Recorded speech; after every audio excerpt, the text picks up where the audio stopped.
राधे राधे दोस्तों, आखिरकार अर्जुन और सभी पांडव का भेद खुल ही गया शकुनी और दुर्योधन के सामने। तो चलिए आज का पूरा एपिसोड बताते हैं, जहाँ शो की शुरुआत होती है अर्जुन से। अर्जुन उस स्वयंवर में भाग लेने के लिए राजकुमारी द्रौपदी से अनुमति मांगते हैं और राजकुमारी द्रौपदी अनुमति दे देती हैं। अब अर्जुन धनुष को उठाने ही वाले होते हैं, तभी शकुनी वापस से अपनी चाल चलते हैं और महाराज ध्रुपद से कहते हैं कि अगर इस ब्राह्मण ने इस स्वयंवर की शर्त को पूरी नहीं की तो फिर इस स्वयंवर का एक और नियम बदलेगा। आप अपनी पुत्री के लिए वर का चयन नहीं करेंगे और ना ही आपकी पुत्री इस स्वयंवर में अपने वर का चयन करेगी। उसके वर का चयन हम सभी क्षत्रिय मिलके करेंगे।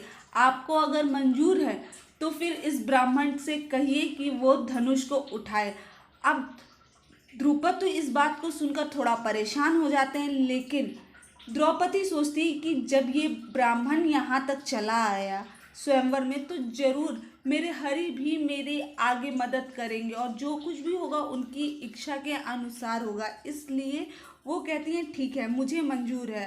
तभी महाराज द्रुपद कहते हैं अगर मेरी पुत्री को मंजूर है तो मुझे भी मंजूर है। अर्जुन धनुष को उठाने से पूर्व महाराज द्रुपद का सम्मान करते हैं, राजकुमारी द्रौपदी का सम्मान करते हैं और द्वारिकाधीश यानी श्री कृष्ण का सम्मान करते हैं। उसके बाद से वो भगवान शिव को नमन करके धनुष को उठाते हैं। धनुष एक ही हाथ से उठ जाता है। ये देखकर सभी क्षत्रिय बहुत ज़्यादा आश्चर्यचकित हो जाते हैं कि आखिर इस ब्राह्मण ने ये किया कैसे। अब वो जैसे ही अपना लक्ष्य साधने ही वाले होते हैं तभी शकुनी वापस से कुछ बोलने वाले होते हैं।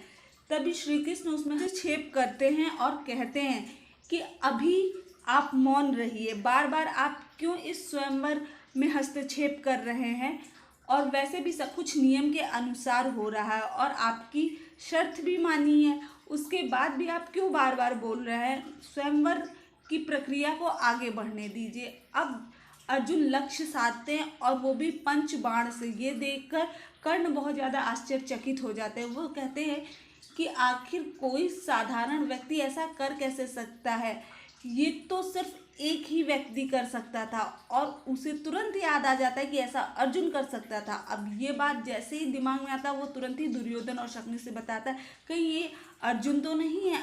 अब शकुनी का तो दिमाग ही खराब हो जाता है। वो कहते हैं कि ये लाक्षागृह से बच कैसे गया। दुर्योधन उसी क्षण अर्जुन की हत्या करने की सोचता है, लेकिन कर्ण और शकुनी समझाते हैं कि अभी कुछ बोलना उचित नहीं है, क्योंकि अभी तुरंत प्रमाणित हो जाएगा कि उस षड्यंत्र में हम सबका हाथ था।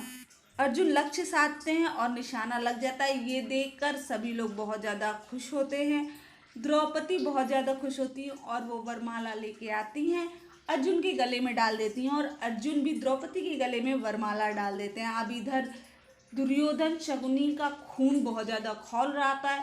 दुर्योधन मारने की कोशिश कर रहा होता है। तभी शकुनी कहते हैं कि ये सब करने की कोई भी ज़रूरत नहीं है। देखो यहाँ पर क्षत्रिय के आंखों को देखो, उनके आंखों में ज्वाला धड़क रही है, बस उसमें थोड़ी सी और ज्वाला हमें मिलानी है, बाकी हमारा काम स्वयं ही हो जाएगा। और शकुनी अपने षड्यंत्र से सबसे कहते हैं कि हम लोगों के सामने, सभी क्षत्रियों के सामने एक ब्राह्मण क्षत्रियों की कन्या को ले जाएगा।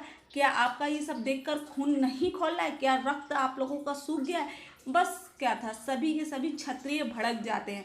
लेकिन तभी युधिष्ठिर, नकुल, सहदेव, भीम सभी आकर अर्जुन और द्रौपदी को चारों ओर से घेर लेते हैं।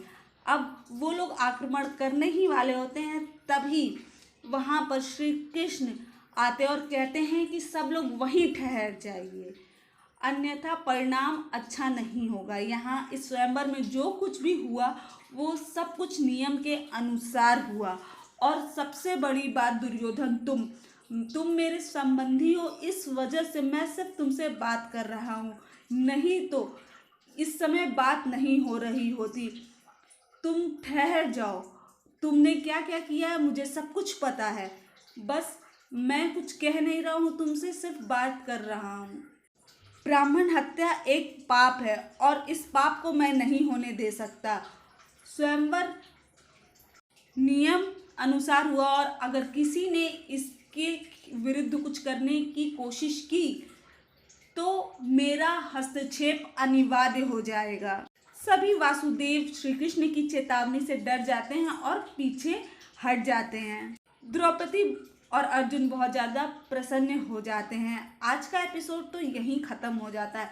आने वाले एपिसोड में आप देखोगे जहाँ पर कैसे कुंती के पास पहुँचेंगे द्रौपदी को लेकर सभी पांडव। शो बहुत ज़्यादा इंटरेस्टिंग हो गया। आपको कैसा लगा आज का एपिसोड कमेंट बॉक्स में ज़रूर मेंशन कीजिएगा।